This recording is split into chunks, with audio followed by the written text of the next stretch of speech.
તો હાલ સમાચાર પ્રાપ્ત થઈ રહ્યા છે નવસારી શહેરમાં પહેલા જ વરસાદમાં લોકોને હાલાકી ભોગવવાનો વારો આવ્યો છે। શહેરના નાક તલાવડી વિસ્તારમાં ભરાયા પાણી, વરસાદી પાણીનો નિકાલ ન થતા લોકોને હાલાકી પડી રહી છે।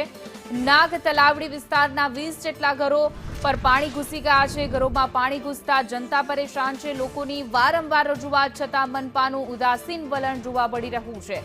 નવસારીના આ દ્રશ્યો કે જ્યાં પહેલા જ વરસાદમાં લોકોના ઘરમાં પાણી ઘૂસી ગયા છે। નીચાણવાળા અનેક વિસ્તારો જેમાં પાણી ભરાઈ ગયા છે, જેના કારણે લોકો પરેશાન છે। અનેક સોસાયટી પાણીમાં ગરકાવ થઈ ગઈ છે। આખા ઘરમાં જોઈ શકાય છે કે કેવી વસ્તુઓ પાણીમાં તરતી જોવા મળી રહી છે।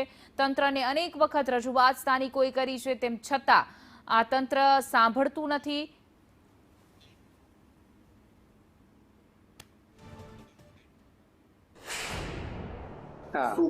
હું પ્રતાપભાઈ મોરે બોલું છું। નાગ તલાવડીમાં રહું છું, નવસારી નાગ તલાવડી। મેં 55-60 વર્ષથી અહીં જ છું। તો દર વર્ષે આ પાણીનો પ્રોબ્લેમ થાય। આ પાણી જવા માર્ગ નથી, એટલે દર વર્ષે અમે એપ્લિકેશન કરીએ, તેનું રિઝલ્ટ કંઈ આવતું નથી। તો દર વર્ષે પહેલા ચોમાસામાં પાણી થાય, આ ઘરમાં અમારું બધું પાણીથી પીલાઈ જાય, અનાજ પાણી બધું પીલાઈ જાય। હા, નુકસાન ભરપૂર થાય અમારું। ખર્ચો કંઈ મળતું નથી ઉપરથી। હવે જેવી તેવી અમે હાથ ગુજરાન મજૂરી કરીએ અને પેટનું સંચાલન કરી શકીએ છીએ। નવસારી શહેરમાં પહેલા જ વરસાદે મનપા તંત્રની પોલ ખોલી છે, ત્યારે નવસારી શહેરના નાગ તલાવડી વિસ્તારમાં લોકોની હાલાકીનો પાર નથી।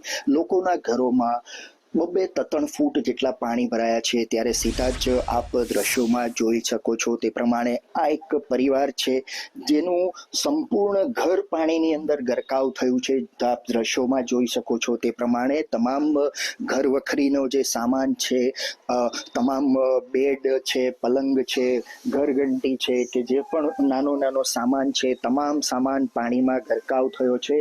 અને આ જે રહીશ છે તેમની હાલાકીનો અહીંયા પાર નથી, એવું સ્પષ્ટપણે આ દ્રશ્યોમાં દેખાઈ રહ્યું છે। ત્યારે સીધા જ આપણે એમની સાથે વાત કરવાનો પ્રયત્ન કરીશું અને સમજવાનો પ્રયત્ન કરીશું શું પરિસ્થિતિ બની છે। કાકા, હું પ્રતાપભાઈ મોરે બોલું છું, નાગ તલાવડીમાં રહું છું। આ દર વર્ષે આ પાણીનો પ્રોબ્લેમ થાય। દર વર્ષે અમારે રહેવાનો 8-10 દિવસ તકલીફ થયા જ કરે। આ પાણી ભરાય એટલે આખું ઘરમાં બગડી ગયું, પાણીથી બધું પીલાઈ ગયું, અનાજ પાણી બી પીલાઈ ગયું, ગોદડા પીલાઈ ગયા, કપડાં પીલાઈ ગયા બધું।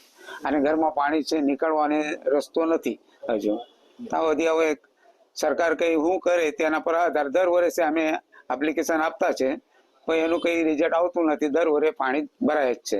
લોકોની સમસ્યા હજી પણ ઉકેલ મનપા તંત્ર લાવી નથી શક્યું। આ આંખોમાં આંસુ રોકાઈ ગયા છે, પરંતુ એમની સમસ્યાનું સમાધાન થવાનો હજી કોઈ રસ્તો દેખાઈ રહ્યો નથી। રાજન રાજપૂત, સંદેશ ન્યૂઝ, નવસારી।